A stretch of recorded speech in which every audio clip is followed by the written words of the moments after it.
Deməli, birinci mətnimiz müəllimin kitablarıdır. Oxuyuruq. Qapının təlaşla döyülməsi səsinə ilk oyanan anam oldu.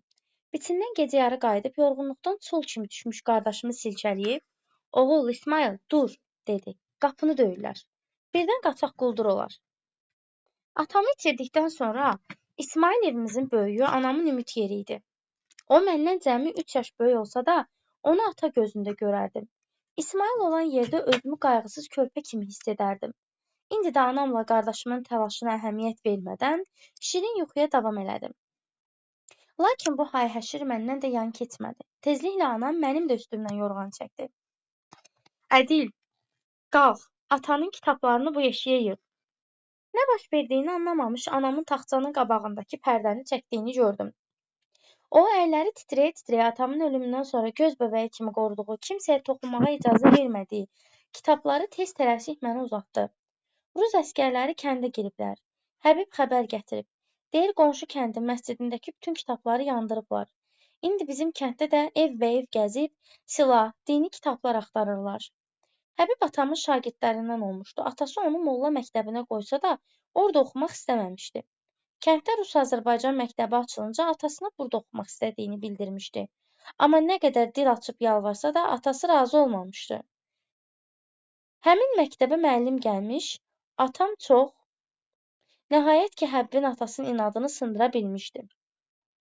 Həbib bütün varlığı ilə atama bağlı idi. Ondan çox şey görüb götürmüşdü. Rus-Azərbaycan məktəbləri milli dirçəliş uğrunda mübarizə tarixində maarifçi və mədəniyyətin inkişafına misilsiz rol oynamışdı. Bu cümlə üslubu cəhətdən problem yaradan cümlədir. Qeyd edeyim. Çünki burada deyir ki, ona çox bağlı idi, ona çox şey görüb götürmüş. Sonra deyir, Rus-Azərbaycan məktəbləri milli dirçəliş uğrunda mübarizə tarixində. Bunu belə mətni oxuyanda altın xətt deyirsiniz, sual gələndə də baxırsınız. Deməli, ana, axı bunlar dini kitab deyil. Ədil, düşmənlər arayıb araşdırmadan ərəb əlifbası ilə yazılmış bütün kitabları aparırlar. Arxadan Həbbin səsini eşitdim. Tələs, onlar gəlməmiş kitabları quyuda gizlətməliyik. Kitabları tələm-tələsi yeşiyə yığdıq. Artıq silah səsləri eşidilməyə başlamışdı. Həbiblə İsmail yeşiyi götürüb həyətin aşağısındakı suru qurumuş quyuya doğru addımladılar. Birdən həyət qapısı bərkdən döyülməyə başladı. Qışqırıb başqa dildə nə isə deyirdilər. Anam əlini dizlərinə çırpdı. Qoruya bilmədi yatağın əmanətini. Bundan sonra hər şey elə sürətlə baş verdi ki, göz açmağa imkan tapmadı. Yadımda qalan bunlardır. Həbib İsmailin axşamdan tut ağacına bağladığı atın üstündədir və çəpərin üstündən ildırım sürəti ilə atlandı. Əskərlər atlarını onun arxasınca çapdılar. Tezliklə atəş səsləri uzaqlaşdı. İsmaillə mən kitabı quyuya endirdik. Vəziyyət qaydasına düşüncə onlar burada qalacaqdı. 141-ci suala baxırıq. Deyir, mətnin məzmunu ilə bağlı doğru fikirləri müəyyən edin. Deməli, deyir, eyni vaxtda müxtəlif məktəblər fəaliyyət göstərə bilməz. Bu səhvdir. Çünki burada eyni vaxtda həm molla məktəbi fəaliyyət göstərir, həm Rus-Azərbaycan məktəbi də açılır və ikisi paralel bir vaxtda fəaliyyət göstərirlər. Bir yanlışdır. İkidə deyir, insanlar ətrafda baş verənlərdən məlumatlıdırlar. Bu düzdür. Çünki onlar ətrafda baş verənlərdən məlumatlıdırlar ki, deyir ki, qonşu kəndlərdə kitabları yığıb yandırırlar. Orada belə bir şey vardı. Deyə yazıb. Deyir, qonşu kəndin məscidindəki bütün kitabları yandırıblar. Deməli, ətrafda baş verəndən xəbərdardırlar. Ərəb əlifbası ilə yazılmış bütün kitablar hökumət əleyhinə idi. Səhvdir. Sadəcə Rus əskərləri ərəb əlifbası ilə yazılan bütün kitabları elə bilirdilər dini kitablardır. Ona görə. Kitabları məhv etmək sağ qalmağın yeganə yolu idi. Xeyr, sağ qalmaq üçün yox, atasından qalanları saxlamaq üçün. Yəni, ərindən qalanları saxlamaq üçün qadın çalışır. İnsan xarakterinin formalaşmasına müəllim böyük rol oynayır, düzdür. Bunu kimə göstərə bilək? Həbibi. Çünki deyir ki, Həbib bütün varlığı ilə atama bağlı idi, ondan çox şey görüb götürmüşdü və müəlliminin kitablarını saxlamaq üçün belə əlindən gələni edir. Ona görə də doğrudur, 2-5 cavab olur D variantı. Gəlinik 142-yə. Deyir, mətndə əvvəlinə rəqəm yazılmış hansı cümlələrdə bütün sözlər həqiqi mənadadır. Baxırıq. Deyir ki, deməli, atamı itirdikdən sonra ananın ümid yeridir. Ananın ümid yeri, atanı itirmək, bunlar məcazidir. Sədr bütün sözlər həqiqi olsun. A getdi, C getdi.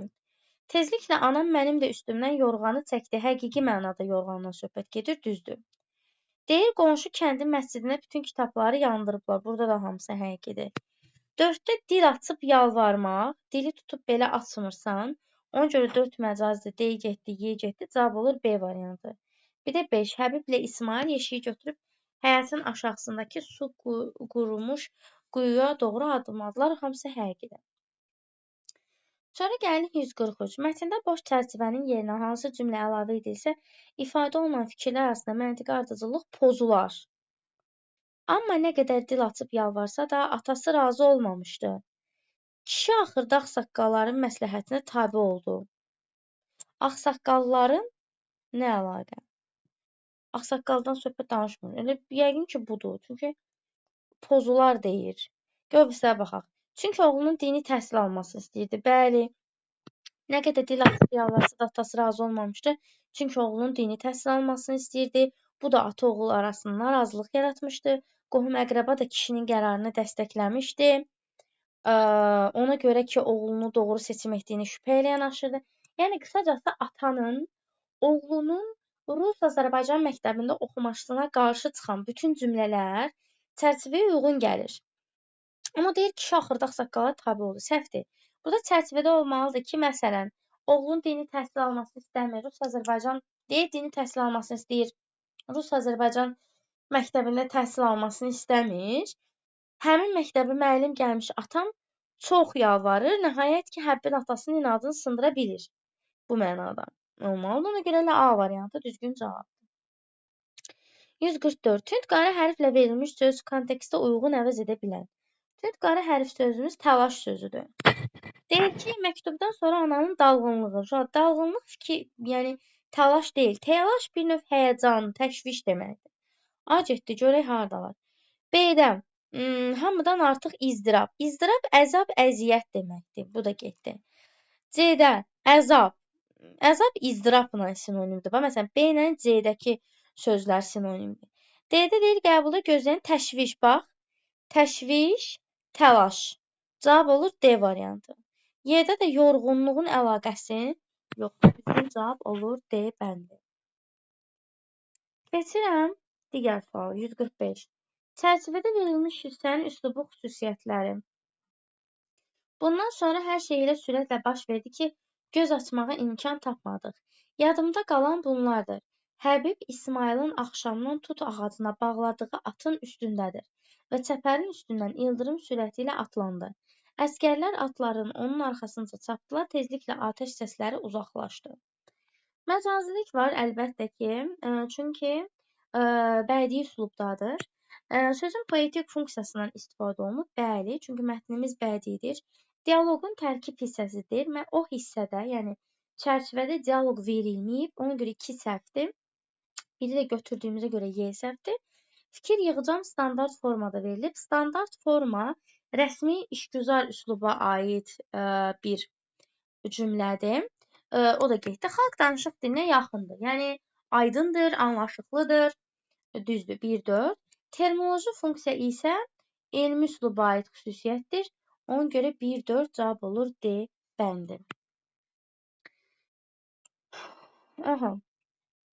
146. Həbib necədir? Çünki mənəvi dəyərləri qorumaq üçün öz həyatını təhlükəyə atmaqdan çəkinmir. Öz həyatını təhlükəyə atmaqdan çəkinmirsə, Həbib fədakar insandır. Yəni, fədakardır yazmaq olar. Sədaqətlidir, çünki müəlliminin kitablarını, yəni müəlliminə olan sədaqətindən dolayı gəlib xəbər verir ki, müəlliminin kitablarını yəni yandıra bilərlər. Ona görə də necə deyim, əvvəlcədən məlumat verir ki, bəs eləsinlər də, kitabları yığıb aparsınlar. O baxımdan. Deməli, müəllimin ölümündən sonra onun xatirəsini qoruyur, müəllimin ölümündən sonra onun ailəsi ilə maraqlanır və s. Sonra üçüncü xüsusiyyət Həbibdə nə görə bilərik? Uşaqlar, inadkarlığını görə bilərik atası ilə olan münasibətindən. Sən yazırsınız ki, Həbib inadkardır. İnadkardır. Çünki atasının onun dini təhsil almasını istəməsinə baxmayaraq hep dediyinin üzərində durur və Rus-Azərbaycan məktəbində təhsilini davam etdirir. Deməli, Həbib fədakardır, sədaqətlidir, inadkardır. Fədakardır ona görə ki, öz həyatını təhlükəyə atır. Sədaqətlidir ona görə ki, müəlliminin kitabları ilə maraqlanır, müəllimin ailəsinə kömək edir. İnadkardır ona görə ki, Rus-Azərbaycan məktəbində oxumasını inadla bildirir. Hadisəni nəql edən şəxsə aid ən azı 3 fakt yazın. Hadisəni nəql edən balaca uşaqdır, yəni balaca qardaşdır. Kiçiyidir, evin balacasıdır. Fakt yazın deyir. Evin kiçik uşağıdır yaza bilərsiniz. Çünki deyir ki, mənim böyük qardaşım idi. Cəmi məndən 3 yaş böyük olsa da buna görə deyə bilərik ki, evin kiçik uşağıdır. Sonra kitabların yığılmasında ailəsinə kömək edir. Çünki burada yazır ki, ana axı bunlar din kitabı deyil düşmənə, yəni kitabların yığılmasına kömək edir. Bir də ki, orada deyir ki, anamla qardaşımın təlaşına əhəmiyyət vermədən şirin yuxuya davam etdim. Yəni o qədər də həyəcan keçirtmir. Bir də şey yaza bilərsiniz. Baxın burada deyirik, ana axı bunlar dini kitablar deyil. Yəni uşaq ola, yəni balaca ola, Rusdan fərqli olaraq dini kitabı dini olmayan kitabdan ayırmağı bacarır. Deməli, baş verən hadisələr haqqında məlumatlı olsa da çox da həyəcan keçirmir. Evin kiçik uşağıdır. Kömək edir kitabların yığılmasında və dini kitabları digər kitablardan ayırmağı bacarır. 148-də biz bayaqları mən bunu demişdim yadınıza gəlirsə, əsas hissədə üsluba uyğun olmayan cümləni müəyyən edin. Edəndən sonra isə ikinci şərtimiz var. Aid olduğu üsluba dair xüsusiyyət yazın deyir. Gəlin həmin cümləni bir də xətləyim, göstərim. Burada deyir ki, Rus-Azərbaycan məktəbləri Milli Dirçəl Şuurunun bazı tarixi. Başım bu cümlə. Bu cümlə publisistik üsluba aiddir. Hər zaman klassik xatırlatdığımız 2-3 cümlə var. Xüsusiyyətlərə belə yazacaqsınız. Müxtəlif mövqe və maraqları əks elətdirir. İctimai təfəkkürün təzahür formasıdır. Kütləvidir. Yəni bu xüsusiyyət, sadaladığım 3 xüsusiyyət yalnız publisistikə aiddir. Ona görə bu üçünü yaza bilərsiniz. Sonra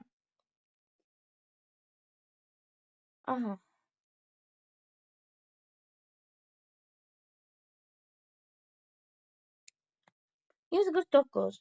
Mətndə qarşısına üçbucaq işarəsi qoyulmuş cümlədə ifadə olunan fikrə əsasən sxemi tamamlayın.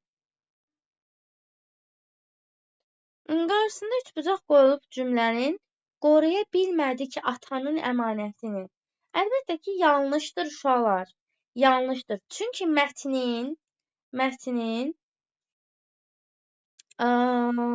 deməli İsmail'la başlayan abzası bunu inkar edir. Deyir, qoruya bilmədik atanın əmanətini. Amma axırda nə deyir? İsmail'lə mən kitabları quyuya indirdik. Həbib elə bil onların başını qatır, öz arxasıca apartdırır. Vəziyyət qaydasına düşüncə onlar burada qalacaqdı, yəni quyuda qalacaqdı. Üçbucaq, qarşısına üçbucaq qoyulmuş cümlə mətnə görə yanlışdır. Çünki mətnin sonuncunda, yəni İsmail'la sözü ilə başlayan cümləsi bunu təsdiq edir. Sonra 150 nöqtələrin yerinə uyğun olan 2 məcazi mənalı ifadə yazın. Yəni məcazi olan 2 dənə söz yazmalısan ora. Atam nə edib? Deyin, həmin məktəbə müəllim gəlmiş atam çox cəhd göstərib yaza bilərsiniz. Çox dil tökmüş yaza bilərsiniz. Çünki mən məsələn burada deyirik, dil açıb yalvarsalar da razı olmuyor. Amma mənim atam çox dil töküb yaza bilərsiniz. Çox əziyyət çəkib, yəni onu oxutmaq istəyi üçün çox əziyyət çəkib, çox yola əl atıb, çox səy göstərib ya da səy göstərmiş. Nəhayət ki, Həbibin atasının inadını sındıra bilmişdi. Çox dil tökmüş, əziyyət çəkmiş, səy göstərmiş. Məcazi mənalı bu tərz ifadələr yazmalısınız. Mətnin izahı da belə.